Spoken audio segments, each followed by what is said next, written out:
Well, uh, hello, everybody. I thought, first of all, this is not going to be just about uh, a book. I'll give you some insight into the book itself. I'll just read you the chapter and section headings, which won't take but a minute. Uh, and then I thought you would be far more interested in why I wrote this book, because of the malaise in our country today, and something I think we all feel. And the part one is called The Decline of the Common School.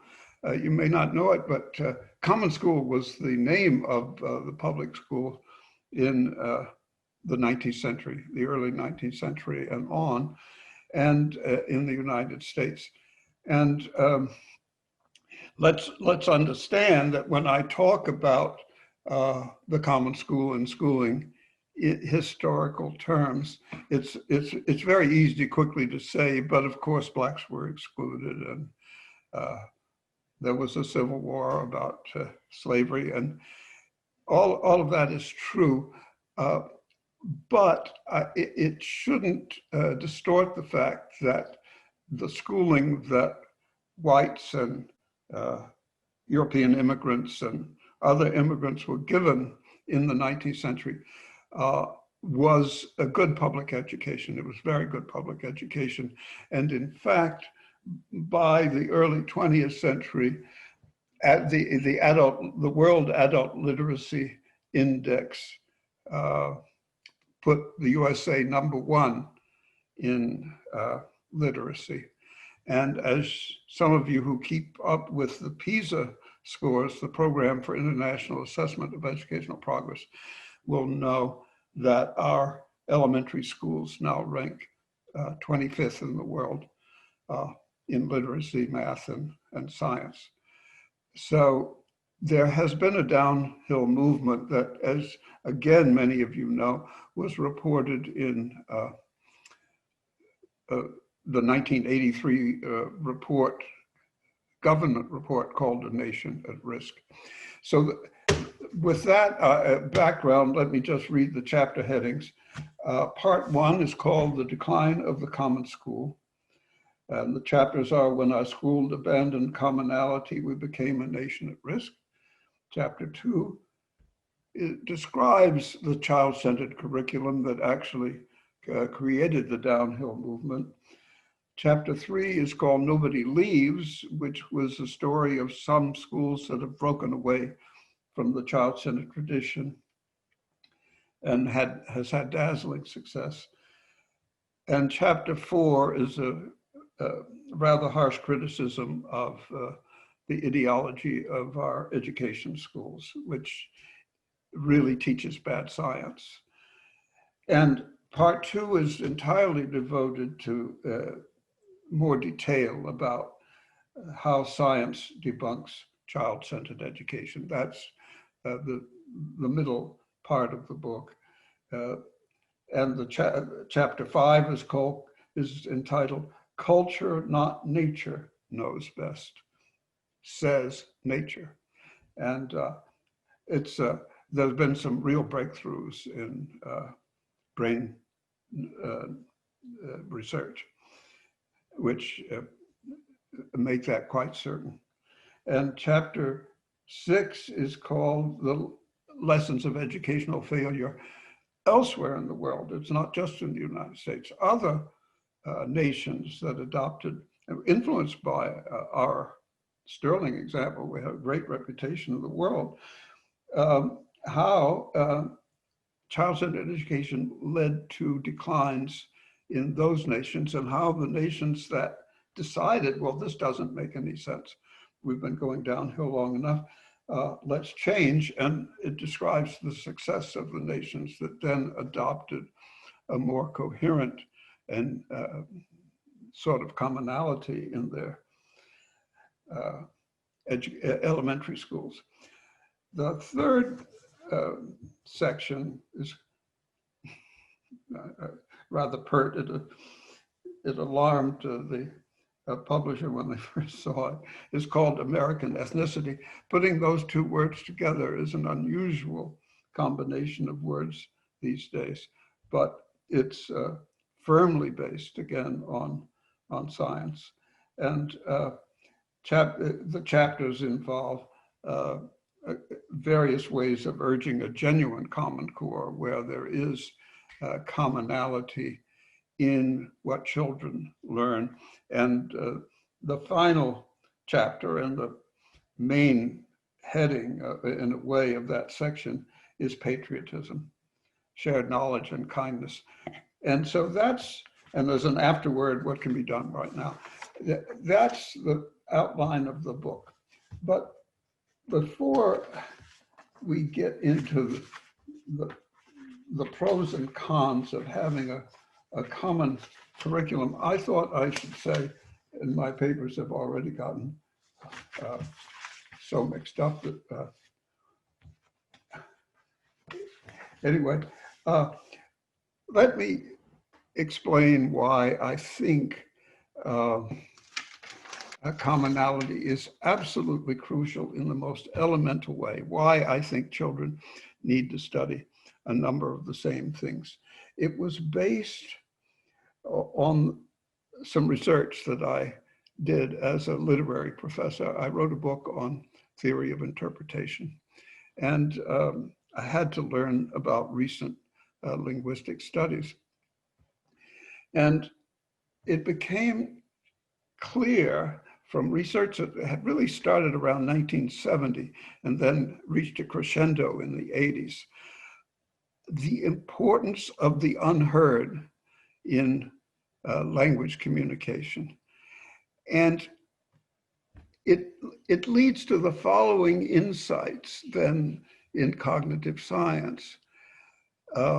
It's a kind of evolutionary fact that the human brain, as soon as humans began to gather into tribes and to be very successful in an evolutionary sense, their heads began to get bigger. And the element that gets bigger is the element that we teach in our schools. And in effect, one way or another, when human tribes first began, education was a chief function of the elders of the tribe.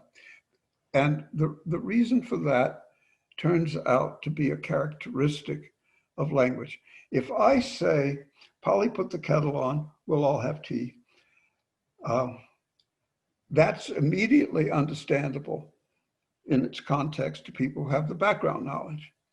But think of what really would have to be said to Polly if she didn't have the appropriate background knowledge. Polly, put water in the kettle, put it on the hot stove. When it comes to a boil, pour it over the tea leaves in a teapot, wait a while, bring it to the table. We'll also have, by the way, have sandwiches and cookies and chat. I could keep going a bit more for what all having tea would mean, but Polly put the kettle on, we'll all have tea is immediately communicated if Polly has that background knowledge. Think of how important that is in making a human tribe work efficiently. It means if you can say, Polly, tiger, and Polly will know, because Polly has been given the lore of the tribe, what to do to avoid being killed by a tiger. And it maybe is things as explicit as what you have to do to make tea. In any case, it's clear that the tribe, from an evolutionary standpoint, is going to succeed when its communications are fast and efficient.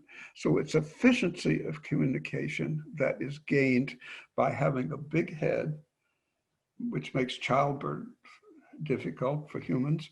And the reason the head got so big was that there was this new organ in the brain called the neocortex, which is the biggest part of our brains. And the neocortex, where all schooling resides, is a repository of all that background knowledge that makes language possible. Our heads are big because language requires a lot of memory, a lot of background knowledge, because language requires efficiency of communication. That's the way it developed. And the reason it developed that way was because the precision and the immediacy of communication increased tremendously when you had what cognitive psychologists now call a language community. A language community is a group of people whose background knowledge is such that they understand the communications offered. And in the way I just illustrated. That is the chief function from an evolutionary standpoint of schooling in the lore of the tribe. You learn the lore of the tribe so you can communicate. And if you don't learn the same lore, then you won't communicate well. That fundamental truth about tribes and language, I think it has been forgotten. It becomes quite a mental burden. So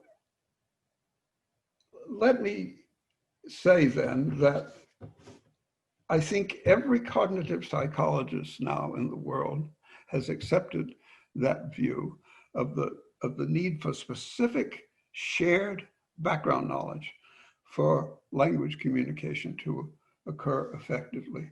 It's a primary function of the school. The other function of the school is tribal loyalty. And that's, let me briefly make that point because it has high application today to the situation we find ourselves in. And that is, first of all, patriotism has begun to be unfashionable. It's associated with something called nationalism, and nationalism is said to be bad in all its forms. And by the way, there's a wonderful book by Jill Lepore called This America, in which she says, unfortunately, the word nationalism has fallen into disrepute because it's associated with jingoism and our nation is better than your nation, that sort of thing. And your nation is bad, our nation is good. That is not actually what patriotism is. Patriotism is the willingness to sacrifice for your own society, for your own group. And let me mention an interesting thing I discovered on the way to writing on this topic was a now famous article by those who know evolutionary psychology and sociobiology. The two authors, the most distinguished authors in those two fields, were E.O. Wilson in sociobiology and David Wilson in evolutionary biology. And they wrote a famous article, famous in those circles, in which they concluded that selfishness wins within a society and altruistic societies always win against selfish societies. That has high application. If you think of societies, first of all, the difference between, say, the South and the North in our own Civil War, if you think about empires, the Confederacy is an empire. Confederacy is another word for empire. You have sub-nations in a collectivity, and empires always collapse. And our founders knew that was absolutely made unity and union, and a more perfect union, an aim for the United States, because their example was the Roman Empire, which collapsed because it collapsed into factions. People were not altruistic, as it were. They didn't make a unified and altruistic society. And so you had the factions fighting each other. So, and so the founders had a theory of education which said we have to make everybody patriotic and support the Union. Otherwise, we'll end up in factions. And the guru in both education and in the Constitution of the United States, of the theory of all men are created equal, was John Locke. And let me just mention that it happened to be mentioned in a recent Wall Street Journal piece.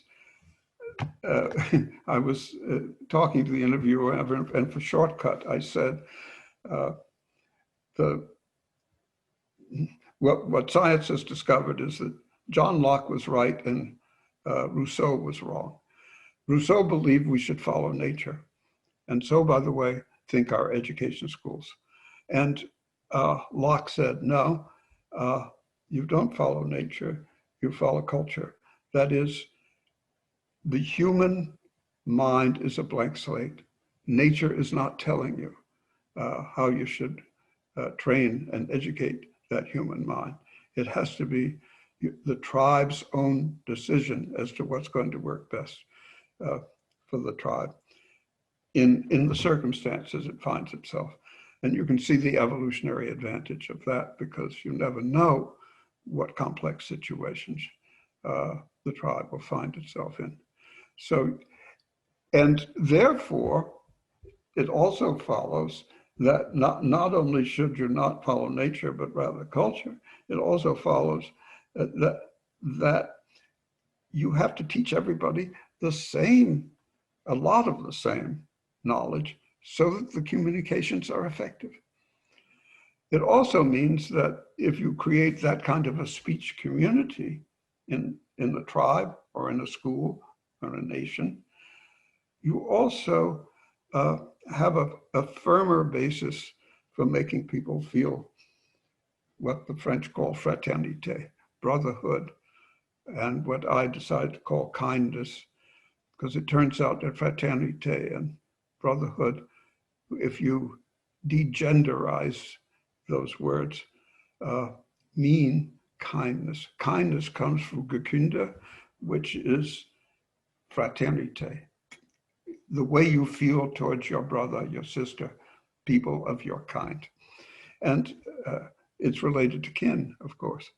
So that idea that our public schools, our elementary schools, all of them, should teach many of the same things, should teach patriotism or kindness, then you make a strong and vigorous society.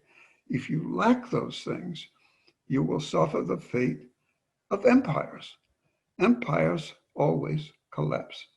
The Roman Empire collapsed, then the British Empire collapsed, the Soviet Empire of recent vintage collapsed, because the groups were at odds with each other within the empire. And so the American Confederacy, the South in the Civil War, was simply the example of Union, which was the name of the North. It, in the end, was victorious, not just because Grant out General Lee, it was also because unity is more powerful. Well, it's exactly what the two Wilsons said. Altruistic societies always conquer selfish societies. So the ranks of our number 25th in the world of our elementary schools reflect also a weakening of American society. And I think it can only be strengthened by an improvement in our early education. So that's the background of the larger background of the book. And how long, I understood I was to talk about 20 minutes. I see I've talked about 25 minutes. So Kelsey, what's the protocol now? Well, it seemed like you had a statement you were going to continue making. Feel free, you're not on any strict timeline, sir. So if you would like to talk a little bit more, you can, or if you'd like to move on to questions, we can do that too.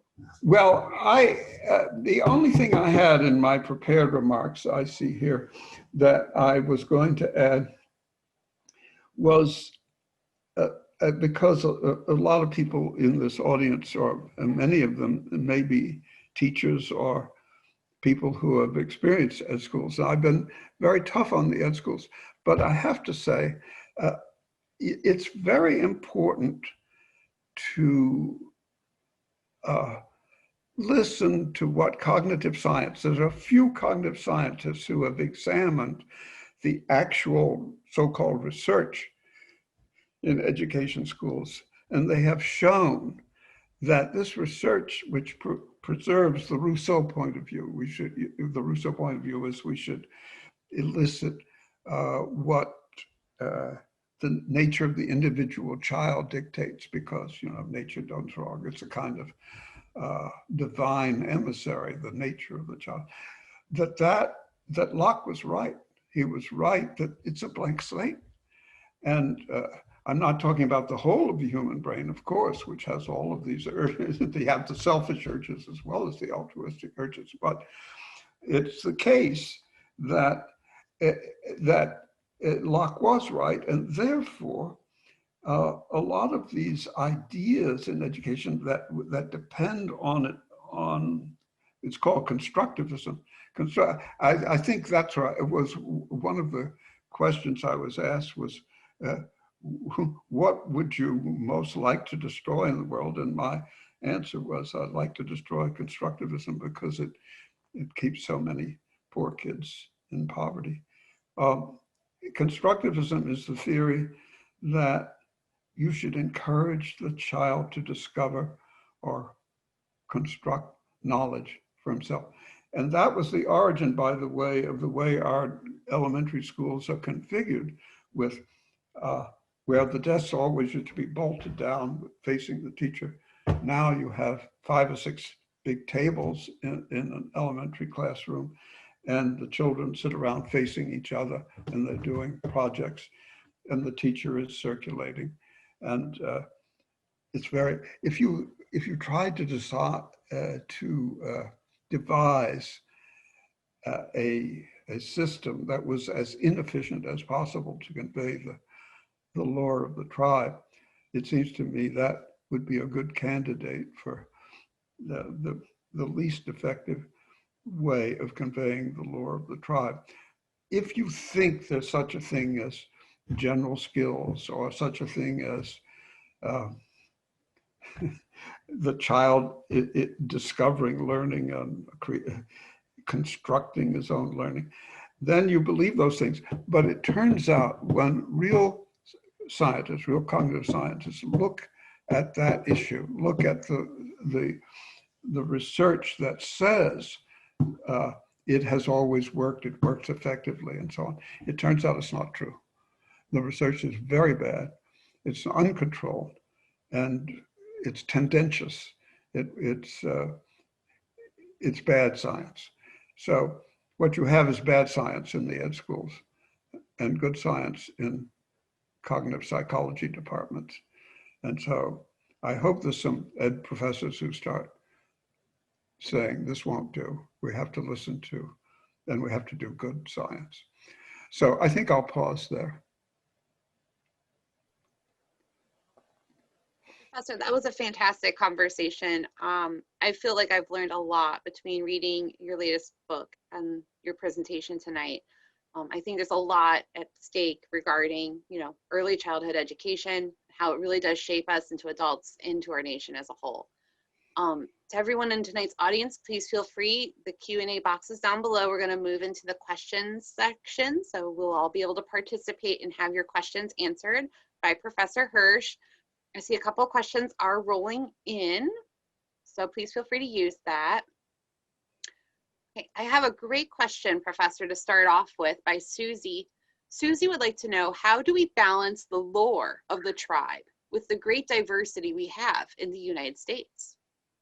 Oh, well, that's why I labeled the last section of my book, American Ethnicity. Isn't it interesting that that's such a strange sounding term? Only the subcategories are considered to be ethnic. But if Locke is right, and he is, as this brain research has determined, ethnicity, white, black, brown, red babies are all blank slates. They can all learn the same stuff.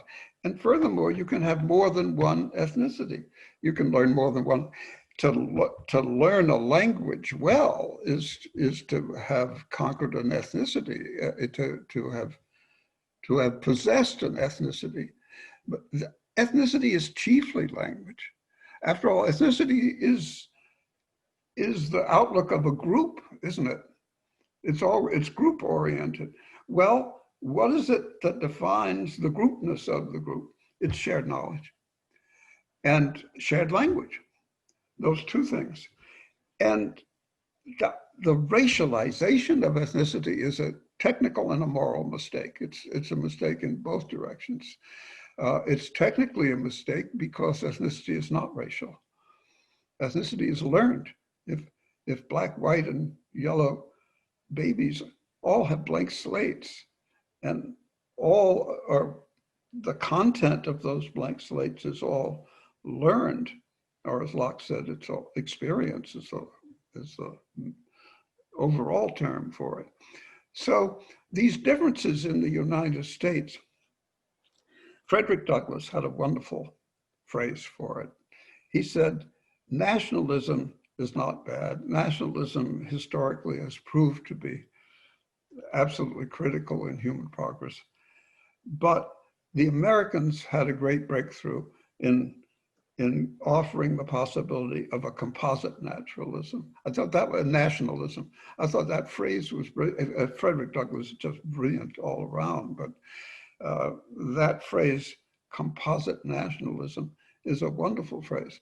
That's what American ethnicity is. And the idea that all these differences make a common ethnicity impossible is to racialize ethnicity. It isn't there. It's not innate. It's not inherent. And so if the elementary school does its job, it means we all will gain an American ethnicity, as well as it doesn't push out those other ethnicities. And so I think it's a very unfortunate fact that the notion of ethnicity and identity has become essentialized. That is, that's your essential identity or essential character. If you essentialize, what's the definition of racism? It's the essentializing of your color or whatever as being your identity, that you have some essential identity that's there. That's not the case if you have a blank slate. And I think that's the tremendous importance of this recent research on the neocortex, which turns out to be as blank a slate as you can have. And in fact, the research, it uses the metaphor of plasticity. The researchers discusses cortical plasticity is the phrase, and you can find an immense amount of research on that subject, which I think it's fascinating stuff. And the one piece of research that turned me on to this was entitled "The Microcircuitry of the Neocortex as a Tabula Rasa." Well, tabula rasa was the Lockean phrase. for the human mind. So that, that drew me in. But the research is ongoing, and cortical plasticity is the case about the human brain. Locke was right. And so I think we just have to give up that idea of that it's how do you bring all these kids together, all these people together, if there's so many different ethnicities and identities in the country, and such a diverse country and so on, and such a regional, this region, that region. That's what elementary schools are for. And that, by the way, that was clearly the aim of the founders when they determined what American education should be like. It was precisely to create a union. And Noah Webster, who was a Lockean, who was the main figure in creating the American elementary school and the American language, was deeply committed to that blank slate idea, and a thought that we would be a new race, as it were, over here, no matter what your color was, and so on. And obviously, I mentioned Frederick Douglass. Obviously, Frederick Douglass, an escaped slave, got his chance by escaping to the North. The North was always the domain of union, and the idea also of Lockean education. That is, we could all produce a new person. And in our literature, I mean, think of what Henry James called the American, his name was Newman, new man. It was a new personality was to be built here out of all these different races. Why not? Because it turns out it's quite possible, the idea of American ethnicity. So I think that's the answer to your question. We do this through schooling. That's what schooling is for. That's why I brought up the lore of the tribe. It's the lore of the tribe. It doesn't mean you can't have other tribal background. But think of it this way. If you think your other tribe background, who your grandfather was or who your great-grandfather was, that's your essence, that's ancestor worship. And the Americans didn't like that. They said we can start afresh. We're all Lockeans. And they were right. We can, if we decide to do it, if we decide to have a first-class education, elementary educational system. By first class, I mean that if the state starts saying, well, you study these topics in first grade and these topics in second grade, and if you do that fairly consistently, we'll all be able to talk to each other, and we all call ourselves American.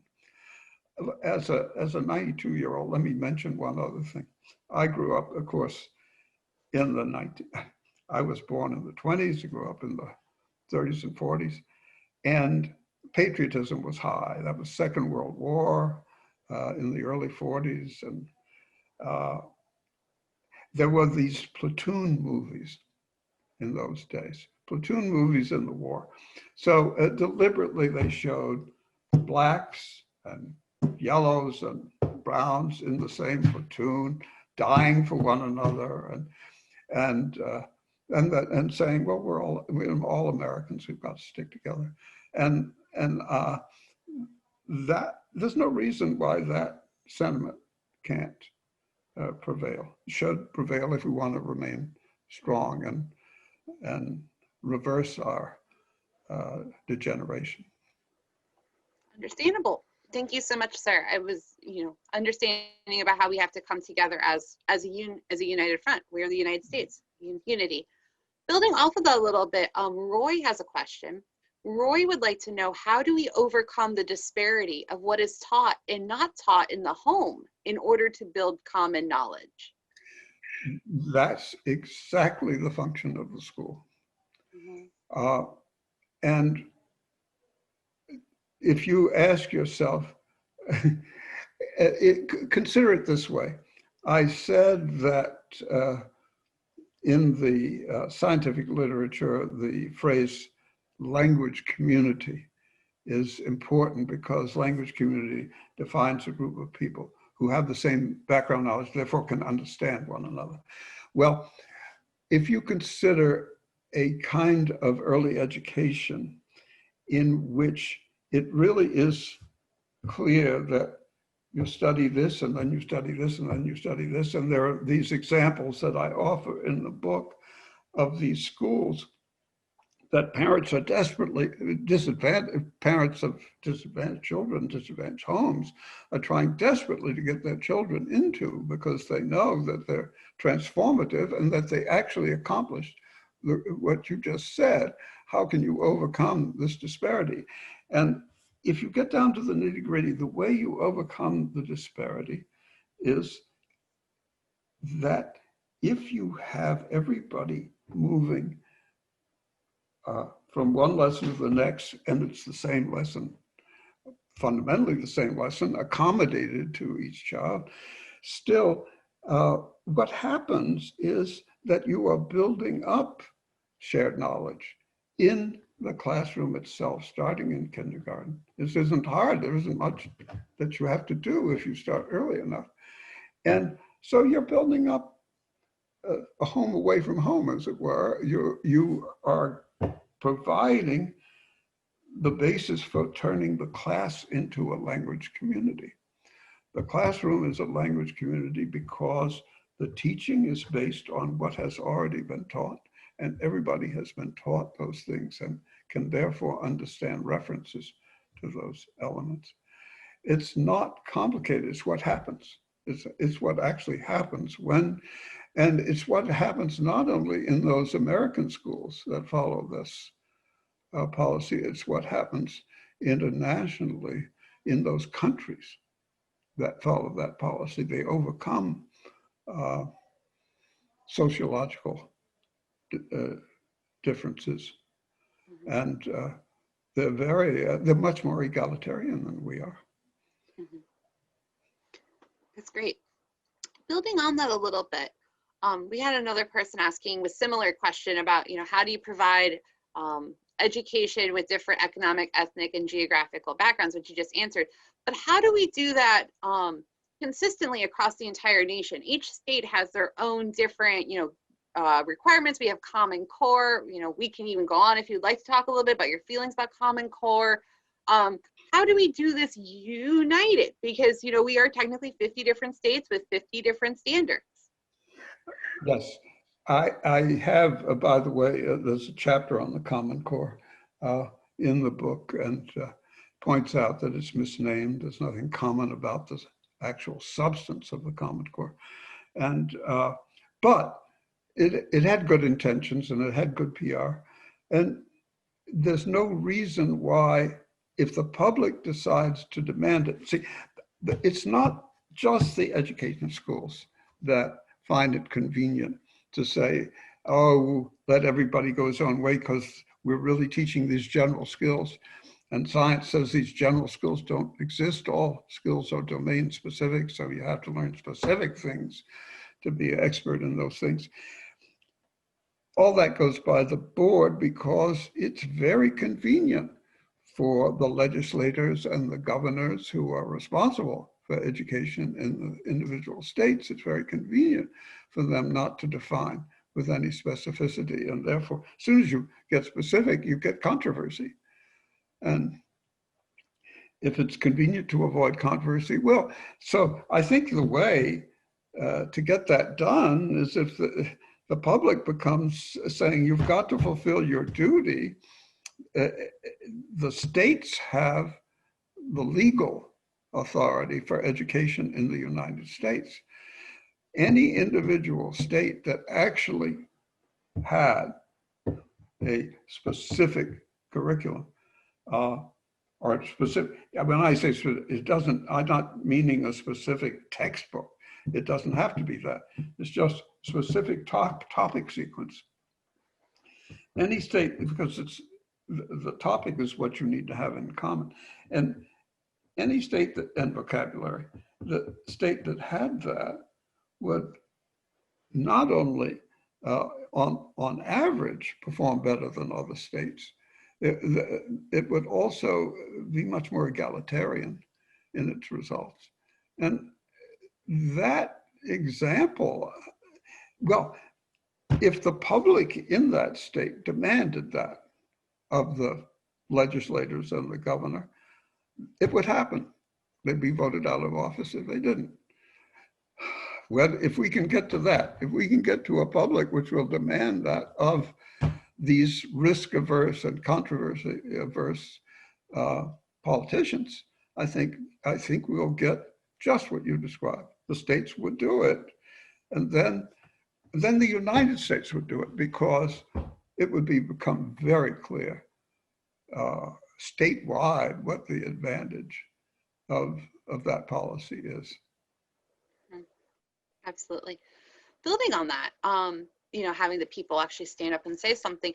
Matthew wants to know, isn't the individual teacher helpless if the school and the school district and the statewide curriculum do not share your focus, if they're not feeling on the same page? And if so, what can teachers do if they believe in shared knowledge? What can they do in their classrooms to help build these skills? He's right. Can't do it alone. We have to get together. And solidarity, I mean, if you get unfortunately, the single teacher can't do that, can't do anything. You can, I don't know what to say, because a principal can do it. Now, the story that I give one story, and it's a regular public school, it's not a charter school.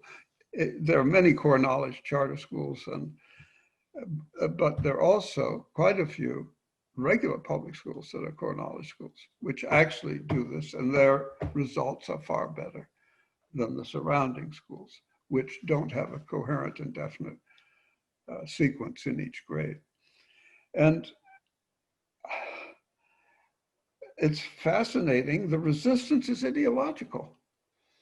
That goes against what the ed schools are teaching. Basically, if the ed schools would cease teaching bad science, that would be very important, I think. And the teachers' unions also should take leadership in this. And I was so regretful that Al Schenker, who was the wonderful head of the American Federation of Teachers, he died prematurely.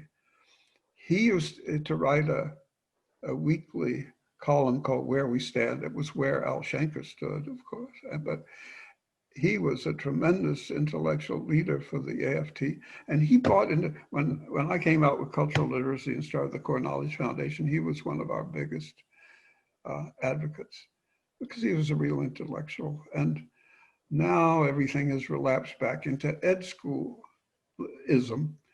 And I hope that some professors within the ed schools would start revolting. I quoted from one of the cognitive psychologists. I'm going to get a website, and I can put this stuff on a website. Let me just read you what a cognitive psychologist said about this ed school research. If this became more widely known and widely exposed, I've got to believe that the ed schools themselves would change, and the whole system would change. But it needs to be exposed. It needs to get out into the open. That the reason we've been dropping from first down to 25th in the quality of our elementary education is this theory and this crappy research. And here's what O'Day and Karpecki, they're two genuine psychologists. The meta-analyses describing, that's another thing, education research is based on meta-analyses. There's so many researches were done, and they all showed that in this case it was concept mapping is a great constructivist activity for kids. The meta-analysis included studies that lacked random assignment of students or control conditions. Moreover, it included studies in which total time was confounded, given substantially more study time than the control conditions. Think of that.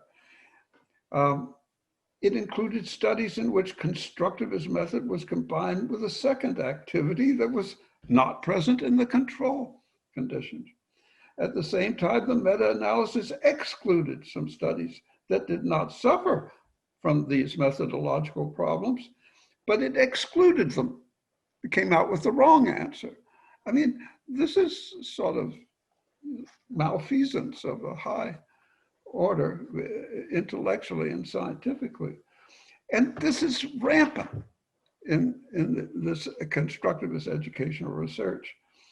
And so if you get more psychologists, scientists willing to say, this is nonsense, the studies are not scientifically inadequate, and constructivism is, I have further discussions about that in the book.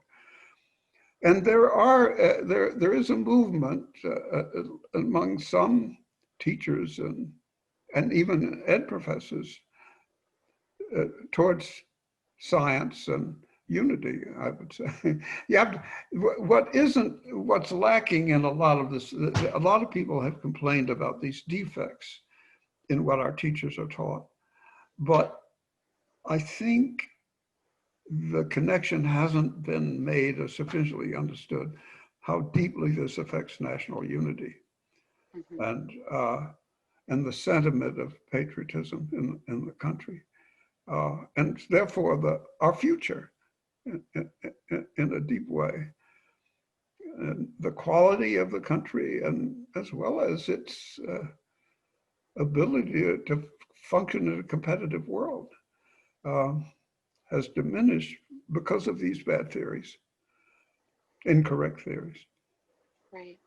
So it's going to require a group effort from multiple fields, from science and from education, to come together and really promote this and understand that we need to shift our thinking of how we are teaching. It makes complete sense. I do have a question from Kathy in the audience. Now, Kathy is actually a former teacher, and she wants to know if you have any specific suggestions of how you can make any changes in our elementary education system, even if you can't go full on, you know, with the shared common knowledge. Even if we can't do that, is there anything a teacher can do to help improve the classroom? If you had asked me, is there anything an individual principal could do, I would say this. Yeah. An individual teacher. So the story I mentioned in the book, the story of a regular public school in Alexandria, Virginia, in the period of desegregation, it became an all-black school. And this very imaginative principal took it over and said, we're all going to do core knowledge. And nobody else in the district was willing to, but principals have the autonomy to do that, or did in this case anyway. And the school just was totally transformed. Now, I mean, it's very difficult to get in. It can't take any more students because the parents are so eager to have their children in a school like that. So I think parent power, if parents really got together on this issue and understood what a difference it would make for their kids, that could work. But the individual teacher is in a context that, because coherence, as I tried to explain, the sequence of knowledge and the coherence within the classroom for all the students is so critical in making this work, because of the need for background knowledge within the classroom itself, so that all the students in the class understand what's going on. That element has to be present, and it can't be present without cooperation between the grades and cooperation with the principal as to what can be taught. And the truth is that on any of the ordinary tests, the test scores go way up if you do this kind of thing. And maybe I should mention to this group, I don't know, how significant it is with the virus and homeschooling and so on. But you can download for free materials from the Core Knowledge website. As I said, I didn't want to, there are other excellent possibilities for doing this, I suppose. But in any case, you can print them. This, I think that it may be that the Core Knowledge is the only freely downloadable, printable materials that offer this kind of coherence. So an individual teacher could say, okay, we're going to do this for my classroom, but you have to have more than 1 year's worth of commonality to make it work. Over time, with 8 grades, I mean, the schools that I described, they win contests against really debate contests against the most affluent districts of New York. There is a whole set of schools in the South Bronx that won citywide debate contests against Westchester and all those other places. So affluence doesn't necessarily, if you're teaching second-rate curriculum or incoherent curriculum, I should say, it can't make up. If you can have those kids in those schools that I mentioned, the South Bronx, nobody leaves. That was the title I gave to the chapter, so that parents can't get in. So here's what happened in the South Bronx. I'll just mention it. There's this hero of a sort of quasi-superintendent of these schools named Jeff Litt. And he bought into this idea of the need for specific sequencing and coherence. He bought into the linguistic principle that you need the background knowledge to understand the language of the classroom. He bought into that, and he said, we're going to do it. And now he runs 7 schools in the South Bronx. And these schools are 30%, a full standard deviation better than the surrounding students and schools. And his Black and Latino kids won the City of New York contest for debates. And I mean, these little, 4th graders and 5th graders and 8th graders, and all of his students get into these selective high schools that mean you're headed for college, and it's a marvelous story. And what I was going to say about parent power, they haven't mobilized any power in the South Bronx. It's probably too diffuse to do that, but there are other places where it could happen. These parents, poor Jeff has only 130 spaces each year because nobody leaves. He has only the kindergarten spaces available in his schools. He has over 20,000 applicants every year for 130 spaces. Wow. And he works on the same budget as all the other public schools in the Bronx. And if those parents could mobilize, I don't know how, if they said, we're going to kick you out of office if you don't give us a curriculum, it doesn't obviously have to be core knowledge. Anything would work that had that structure. But then think of it also in a bigger context. If the schools of the nation had a certain degree of commonality, if the nation became to a greater extent a speech community, that's what's really implicitly required of national elementary education. Because if you can't communicate well with one another, and it leads to hostilities. it turns what was a unified nation into an empire, into a confederacy, and empires break up. There are already people in Texas and in California who want to secede again. So we have, there's a big percentage of them who do. So we're in not such a good state, and I blame it on a theory. I mean, theories make countries and they can unmake countries. And I mean, the USA was based on a theory, and it's been working for a long time. But it's not going the right direction now. Right. Well, I have time. Do you have time for one last question, Professor, for this evening? Sure. Okay. I do have one last question. Someone would like to know from the audience if you have ever observed any malicious intention behind not providing all children an equal and common education. A malign intention behind it? Yeah. Yes. I really don't. There could be such a person, but that's not the motivation behind the people I know in schools of education. They actually bought into Rousseau. They bought into the theory that we should follow nature. Once it's a quasi-religious conviction.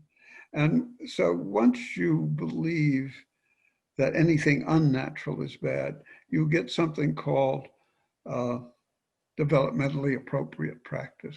For example, you shouldn't teach this grown-up stuff to children who are too young. You get that view.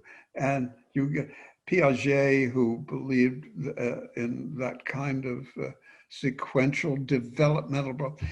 If you say, no, we found out that development is absolutely the wrong metaphor for what happens in human schooling. Everything depends on what you already know, whether you can learn the next thing.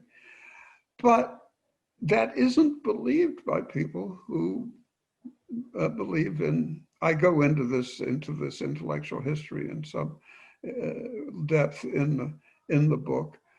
No, it's an honest belief, but it has to be unbelieved. It has to be exposed as wrong. And that's why I think it isn't too out of the question to sort of reinstate John Locke. George Washington said that John Locke was the greatest man who ever lived. I thought that was an amazing thing to find out. So Locke was very important, not just in the Constitution, but that insight that we make our own cultures and make our own countries. That obviously lay behind the founding of the country, and it should persist because he turned out to be technically, scientifically correct. Right. Thank you so much. First of all, thank you so much for taking your time this evening, Professor. Your speech was fantastic. I encourage everyone who attended tonight to please check out Professor Hirsch's book, How to Educate a Citizen. I read an advanced reader's copy. It's a fantastic look into the history of education and how we can move forward. So thank you everyone for attending this evening. Remember, the Learned Owl is selling copies of his book. Please go get yourself a copy. And thank you so much, Professor, and everyone. Have a great night.